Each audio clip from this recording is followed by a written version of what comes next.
परिधान केलेल्या या टोप्या आहेत। आज अजितदादा गटाच्या महिला पदाधिकाऱ्यांचा निर्धार मेळावा आयोजित करण्यात आलेला आहे आणि यामध्ये महिलांनी अजितदादा भावी मुख्यमंत्री अशा टोप्या परिधान केल्याचं पाहायला मिळालं। तर मोठ्या संख्येने या मेळाव्यासाठी महिला उपस्थित आहेत आणि या महिलांनी ज्या टोप्या घातलेल्या आहेत त्यावर भावी मुख्यमंत्री अजितदादा असा उल्लेख पाहायला मिळतोय।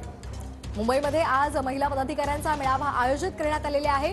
मोठ्या संख्येने या ठिकाणी महिला पदाधिकारी उपस्थित आहेत आणि त्यांनी ज्या टोप्या घातलेल्या आहेत त्यावर भावी मुख्यमंत्री अजितदादा असा उल्लेख पाहायला मिळतोय। याआधी सुद्धा अनेक ठिकाणी आपण अजितदादा भावी मुख्यमंत्री असे बॅनर्स पाहिले होते आणि आज मुंबईमध्ये नारी निर्धार मेळाव्याचं आयोजन करण्यात आलेलं आहे आणि या मेळाव्याला ज्या महिला आलेल्या आहेत त्यांच्या डोक्यावर ज्या टोप्या आहेत त्यावर भावी मुख्यमंत्री अजितदादा असं लिहिलेलं पाहायला मिळतंय।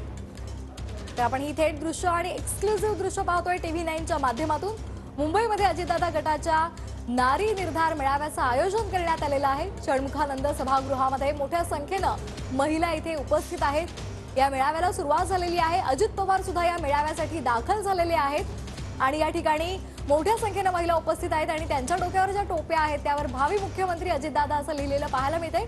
या संदर्भात अधिक माहिती घेऊयात आमचे प्रतिनिधी अक्षय मंत्री यांच्याकडून। अक्षय, का अधिकचा माहिती आपल्याकडे आहे, कारण यामध्ये मोठ्या संख्येने महिला उपस्थित आहेत आणि त्यांच्या डोक्यावर जी टोपी आहे ती लक्षवेधी ठरते।